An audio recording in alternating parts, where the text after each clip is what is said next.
Ħuti matul is-sena liturġika kemm il-darba smajna lil Ġesu hekk jippreżenta lilu nnifsu jew ir-rajiet tajjeb jew l-imgħallim. Illum jippreżenta lilu nnifsu wkoll anke bħala l-għarus tagħna, l-għarus.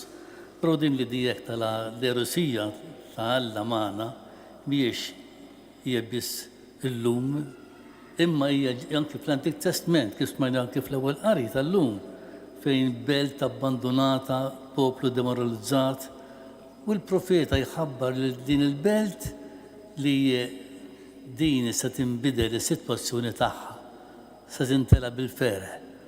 Alla l-bennej tagħha se jitarras magħha. Kemm hija sabiħa li naraw li Alla mhux biss iħobb b'imħabba naturali, imma b'imħabba tassew ġenwina anki semmieta erusija. Jisir ħaġa waħda mal-bniedem, mal-umanità. U illum għandna il-San Ġwan jippreżentalna tiex ġewwa Kana. Da tiex ġewwa Kana għandna epifanija oħra għandna dal-aħħar ħdud għadna kemm għaddejna minn dawn il-festi tal-Epifanija fejn Alla juri lilu nnifsu lill-bniedem u juri lilu nnifsu li jerfa' il-bniedem isalvaħ. U l-Epifanija rajġajna rajnija għattini darba fix-xmara Ġordan fejn Ġwanni l-Battista għammet lil-Ġesu u Alla l-Missier jippreżentalna lill-ibnu bħala s-salvazzjoni tagħna. Jippreżentah bħala dak l-għarus li qiegħed jgħaqad l-umanità ma' Alla. U llum naraw ukoll anke Ġesu hawnhekk jagħmel fil-da tiex ta' Kana fejn naqas l-inbejt li huwa simbolu tal-ferħ. X'jagħmel Ġesu? Qed jipprova jagħmel bidla mhux biss l-ilma f'inbejt, imma wkoll anke bidla li l-bniedem jaqdu ma' Alla. Għax hawnhekk jidina kien l-ewwel sinjal li jagħmel, l-ewwel sinjal, l-ewwel miraklu. U bħala sinjal juri li Alla qed jurina li jersaq lejna iħobbna u rrid jagħtina l-ferħ tiegħu, l-inbit tiegħu l-ġdid. Però hawnhekk diġà kull Ġesu dal-miraklu fil-bidla tal-ilma f'inbit kien diġà qed iħabbar ukoll il-bidla li kien se jġib fl-umanità. Fil-fatt naraw kemm il-darba smajna il-Vanġelju jurina li jingħad Ġesu jgħidilhom ingħad fl-antik għajn bajn sinna b'sinna. Ħobb il-lajrek u obut il-ladu tiegħek. Imma jien ngħidilkom, araw daqsxejn Ġesu hawnhekk x'bidla jagħmel. Qed jagħmel bidla sħiħa fil-mentalità. U dik hija wkoll anke l-erusija li qed jagħmel magħna għaliex erusija ta' mħabba. Għaliex jekk aħna impatt il-ħadd ieħor, nobot il-ħadd ieħor, ma naħfix il-ħadd ieħor, ma jistax ikolli imħabba u ferħ ġenwin ġewwa fija. Imma meta jien nimxi skont il-bidla li għamel fija Ġesu fil-mentalità, hemmhekk ikolli il-paċi tiegħi il-ferħ. U allura naraw li f'dan il-Vanġelu tal-lum Ġesu rid juri lill-bniedem fejn jonqos il-paċi, fejn jonqos il-ferħ, huwa Ġesu biss li jista' jagħtih il-ferħ. Huwa Ġesu. Fil-fatt naraw min jittenda bin-nuqqas ta' inbit il-Madonna. Għaltu m'għandhomx inbit, m'għandhomx inbit. Naraw kien verament anke il-Madonna għandha sem importanti fl-istorja tas-salvazzjoni tagħna. Għaliex Marija kienet dik li laqqet l-ewwel knisja ġewwa ċenaklu u inkoraġġiethom sakemm ġie l-Ispiritu Santu kien joħorġu minn hemmhekk imbagħad qawwa ġdida. Ingħatat il-Knisja f'idejn il-Madonna taħt is-salib meta Alla għawnu ibnek lil Ġwanni l-Apostlu. U allura anke il-Madonna baqgħet dejjem anke tiġbor lilna wkoll dejjem bħala poplu qrib lejn Ġesu. U fil-Knisja ma nistgħux inħallu barra lil Marija li dejjem tqanqa lil Ġesu biex ikompli jintrabat l-erosija tiegħu mal-bniedem tal-lum. Ħuti Fil-tina qari San Pawl l-Korintin jagħmlulhom twissija importanti.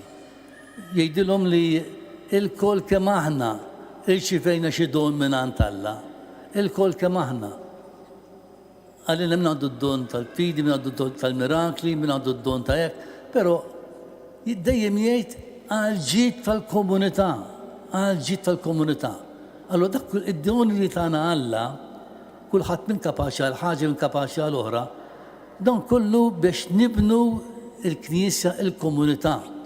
Dak kollu jibni il-komunità għaliex bil-ftit ta' kull wieħed hemm binja qaddisa, hemm Alla fija u jekk inħadbu tassew il-doni skont kif irid Alla naraw il-bidla li qed issir madwarna.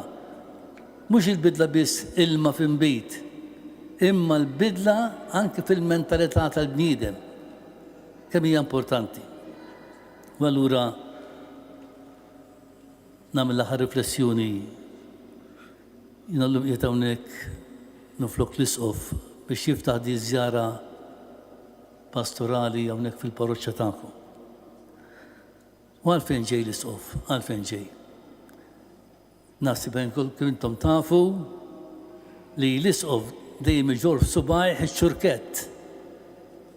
Dak ifisser iċ-ċurkett l-erosija tiegħu mal-komunità ta' Għawdex li huwa responsabbli tagħha.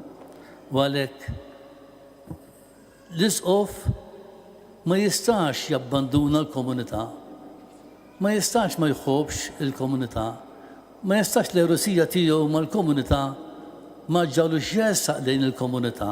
U dik hija żjara li se jagħmel li hija obbligu għalih anke kultant żmien li jagħmel din iż-żjara u għalfejn biex jagħmel bħala għarus kif ħares lejn l-għarusa tiegħu, lejn il-parroċċja, lejn il-komunità tiegħu. U x'jagħmlu l-għarajjes?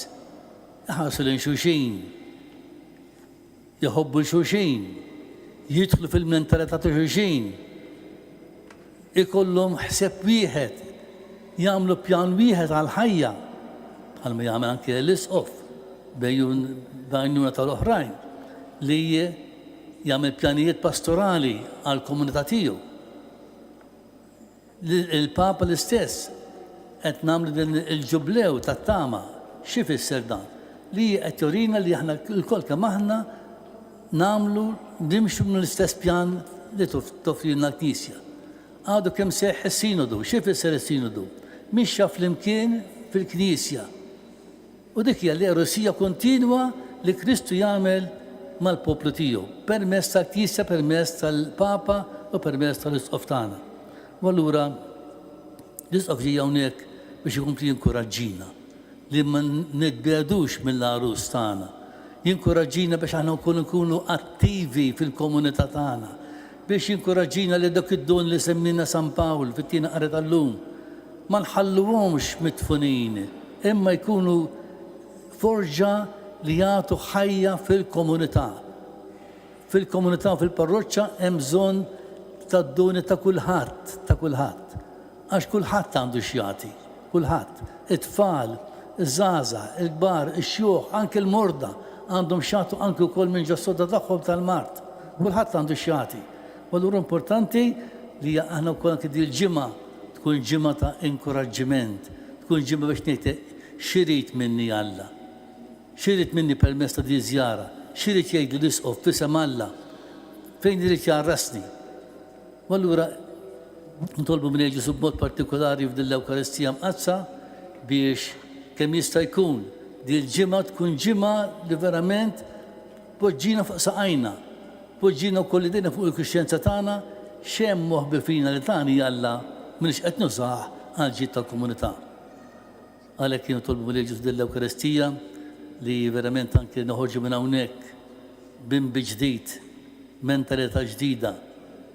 Ikollna ġimgħa li verament tibdilna xi ftit għall-aħjar biex mhux biss inkun jien personalment qrib lejn Ġesu qed nimxi fil-qdusija, imma wkoll li nkunu wkoll anke ta' għajnuna lill-komunità ħalli nkunu verament anke nimxu mod solidari kif talabna il-Papa fil-Sinodu li nimxu Knisja timxi flimkien Jekk il-parroċċa ma timxiex flimkien mal-pjanijiet li jagħmel l-arċipriet ma' saċerdoti u mal-komunitajiet, inkunu qegħdin nimxu imma għalina personali, maħniex bħala komunità. U dan huwa li jagħmilna verament anke parroċċa ferħana. Meta nkunu qed nimxu pjan wieħed, pass wieħed ma' dak li tipproponilna il-parroċċa u d-diyoċesi tagħna.